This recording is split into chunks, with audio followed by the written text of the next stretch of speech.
Hey everyone, and welcome back to the channel. So today we get to take a look at the 2025 Audi S5 Sportback. This also has the Premium Plus package. It's finished off in a glacier white metallic, MSRP just over $70,000. We have quite a lot for this particular model, very nicely spec'd. So let's start off with what this is powered by. Underneath the hood, you will find the 3-liter turbocharged V6. This is paired to the 8-speed automatic, and it pumps out 349 horsepower, 369 pound-feet of torque. That power is sent through the Quattro all-wheel drive system, propelling this 3,900-pound vehicle from 0 to 60 in 4.3 seconds. It has a top speed up to 155 miles an hour. Now, as we take a look at the exterior styling, the Black Optics package provides it with all of the gloss black. So that's on the emblem, it's on the entire grille. There's a forward-facing camera with all the sensors.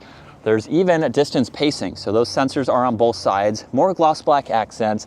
There's LEDs for all of the lighting up front, and then 4 distinctive and crisp lines that come down the hood to give it a unique look. Now this also has an upgraded set of wheels. These are 20 inches with that two-tone design. There's the red brake calipers too, as well as the adaptive suspension, which is a part of the S Sport package. There's the S5 badge. Gloss black for the power folding side mirrors, which have a camera and a turn signal. There's also a sunroof up top, and then more gloss black for all of the window trim. There's very nice lines that are very crisp too, so they match the hood lines running all the way down the side. And then there's a gloss black spoiler, gloss black Audi badge, LEDs for all of the lighting. There's the backup camera sensors, and then this has the S Sport exhaust, so you get the quad tip in the back there. And then you can use the button on the key fob or the one up underneath to open up the entire hatch. So this Sportback gives you a lot of practicality in the back. There's also a spare tire underneath the floor. You have this cover which you can remove, and then of course you can fold down the back seats. With this large opening, it gives you a lot of space to throw in some larger items. Now, as we work our way to the interior, we have the proximity door handles, so that way you can lock and unlock it. And then this model has Alcantara, all the carbon fiber, leather, red stitching, Bang & Olufsen for that audio. And then we have the red leather interior, which is a great contrast. Now there's the storage pockets, you have your vents, temperature adjustments, auxiliaries, and plenty of space. Right in the middle, you also have the armrest where you have storage and cup holders, and then you can fold down this middle seat if you need a little bit more versatility. And then it's pretty easy to see around these pillars here. It's very thin, and you have those large windows there. Now this also has memory seating adjustments, heated side mirrors, all the window controls, and then the rest of the materials that you saw in back. And you do get massaging front seats, which have a great design to them too. Now, this also has solid and perforated leather for the steering wheel. There's the paddle shifters. It's also a heated steering wheel.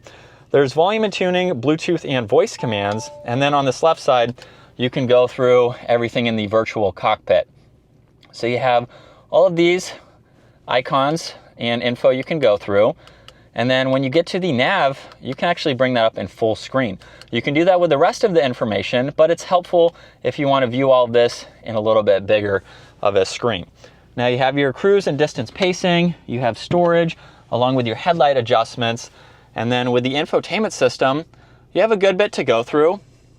So you have all these icons, just depending on what you need to get into, and then you have shortcuts on this left side too.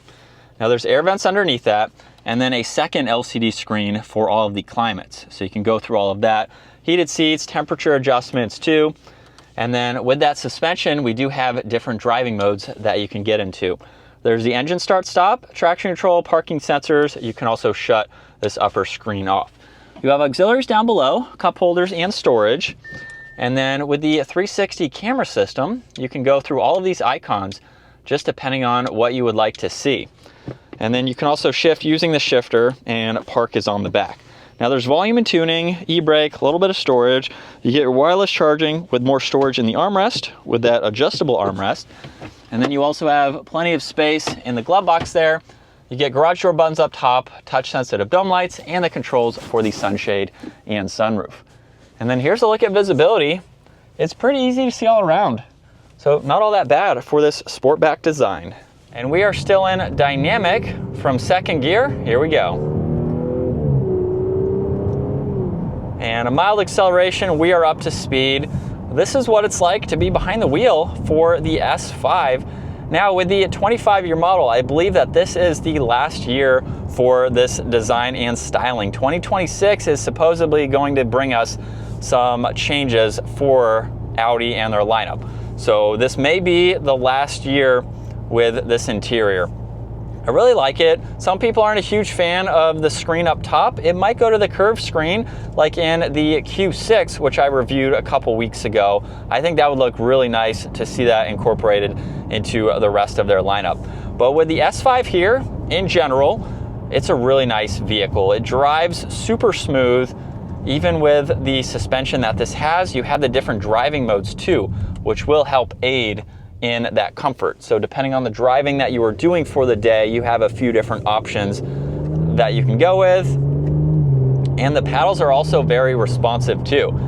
So it gives you a sporty vehicle without going to that next level, the RS5. So if you want to save a little bit, maybe you're just not interested in that much power, you get a really good option here.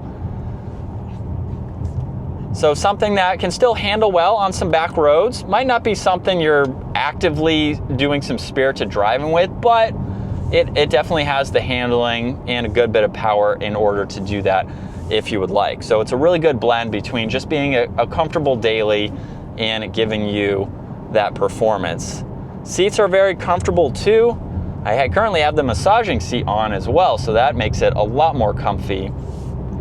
And you have a good bit of space. It's a really nice practical vehicle and it offers a lot. And we'll do one last acceleration for today.